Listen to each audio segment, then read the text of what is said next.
Hey guys, this is Shaft, and welcome to part 3 of tonight's cast. Tonight, we've got kind of a trifecta of casters going on here. With me is Matt of Sensory Gaming. Hey, how's it going, everyone? It's gonna be some good games tonight. Absolutely. You feeling okay, buddy? Yeah, dude, I'm actually doing pretty good. I had a bit of a cold, so Ah. let's go ahead and move on to the next guy. Oh, okay. Well, the professional guest we've got tonight is actually WhiteWing. WhiteWing, you still there, bud? Blood and honor. All right. Well, we are going to be hopping right on into this awesome and exciting match. We've actually going to be looking at. Oh wow. Oops. Okay, much better.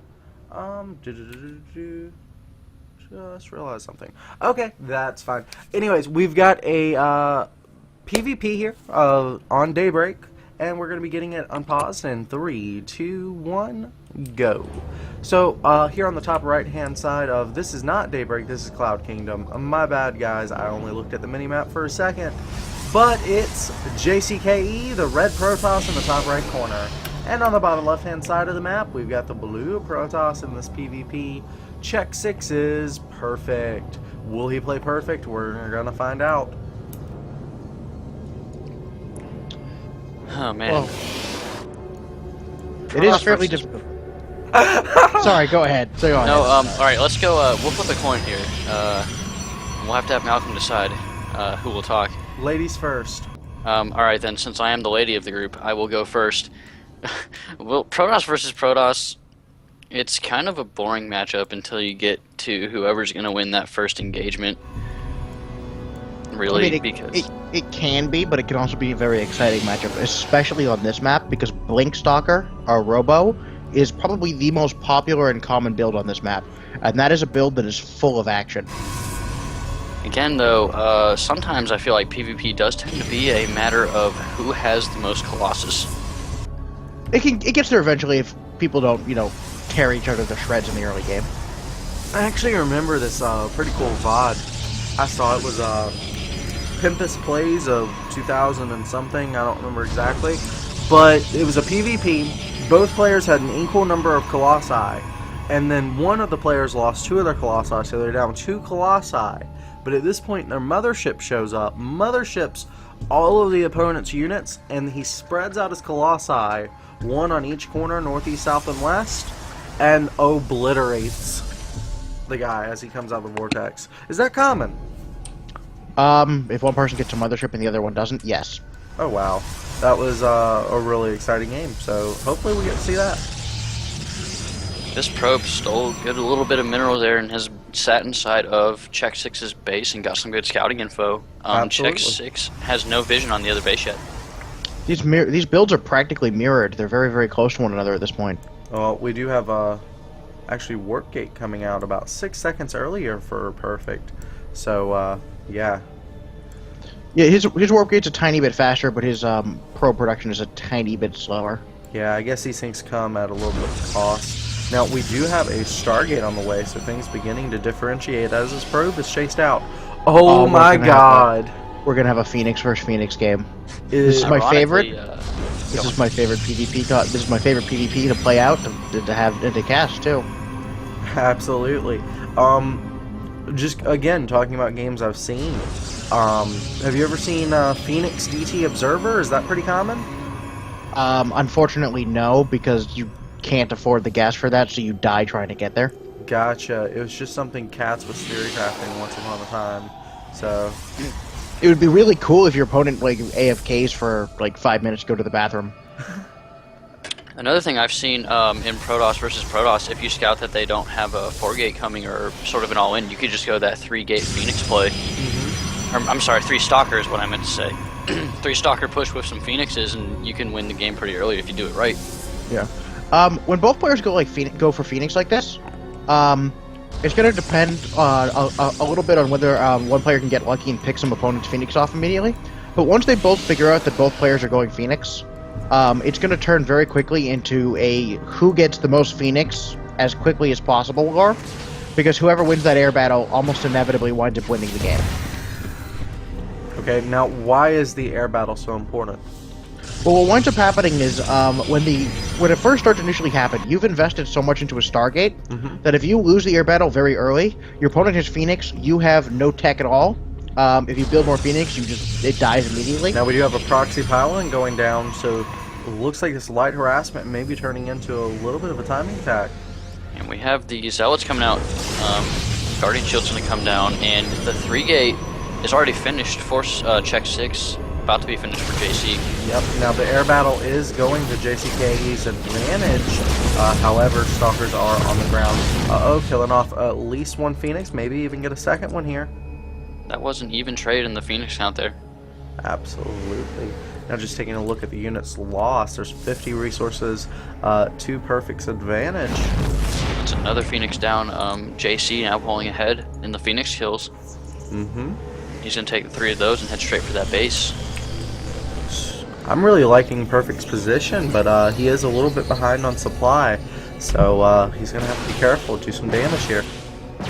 I mean, the difficulty here for Perfect is that he's behind in the Phoenix count, so he can't afford to run it and lift the sentries to make this bust happen. And we have a supply cap. This may work out to Perfect's advantage, allowing him to overtake supply here for JCKE. Okay, so this is turning out to be a positional game as well. Both players very careful not to engage the other person's Phoenixes at the other person's terms. And a second Stargate, this is the correct follow-up if you're trying to actually guarantee that you win air dominance. At this point, he's trying to bust in there and by lifting the sentries to force no force field so he can just walk up the ramp. The only way JCKE can stop this at this point is by winning the air battle so that he can't go anywhere near those sentries. Understood, understood.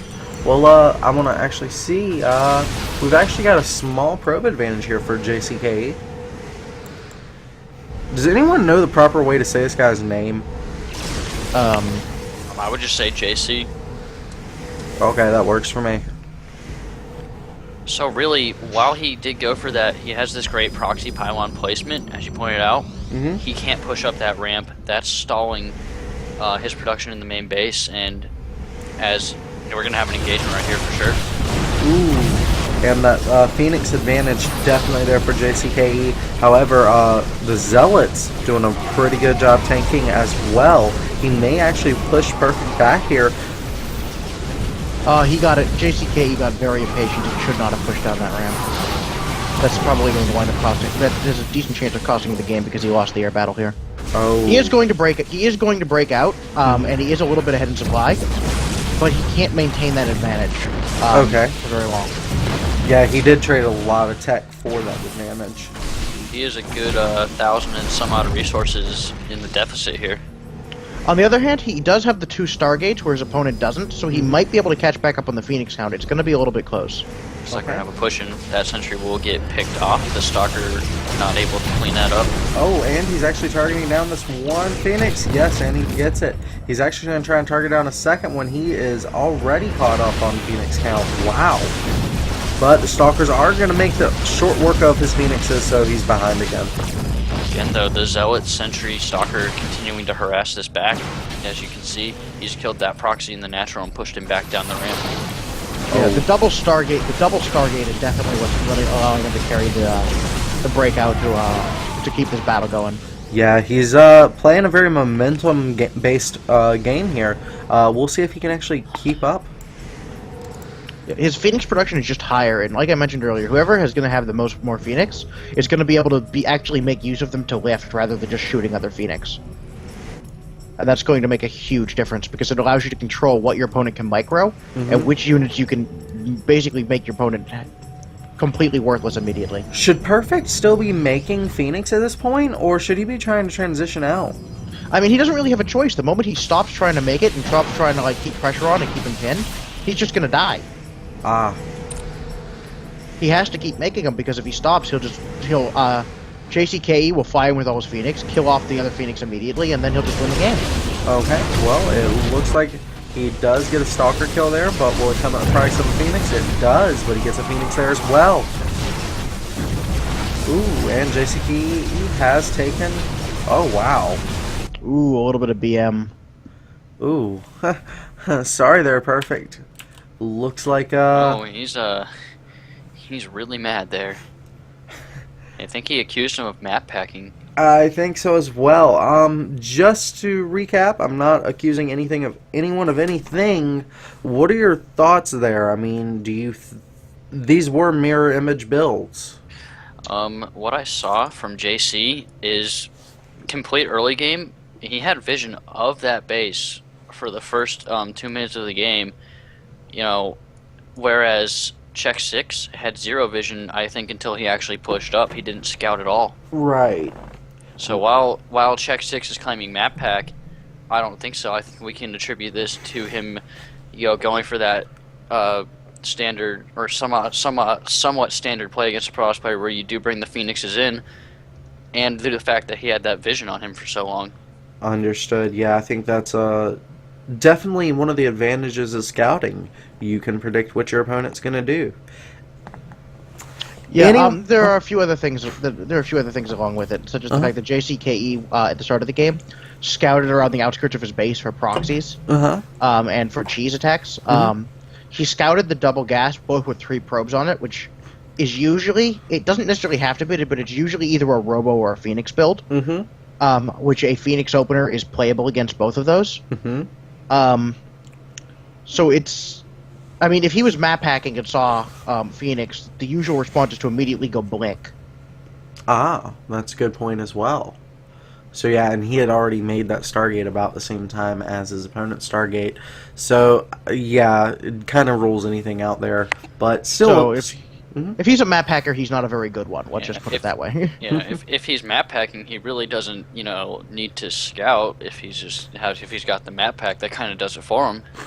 I suppose one could make the argument, though, that he could be doing all of this to throw us off, to make it less blatant. Well, yeah, but I mean, I don't know about you, but I'm no Sherlock Holmes, so Indeed, sir. Yeah, I'm not either. I'm not gonna specify either way, but Well, everything he okay. did. The mud on his shoes is from Birmingham. let's go ahead and say Joel will be Watson. We'll make Malcolm Joel be Sherlock, and I'll be Sherlock's brother from the movie. So we'll just go ahead and do that. And with that being said, my dear Watson, it's elementary. Let's move on to game number 4.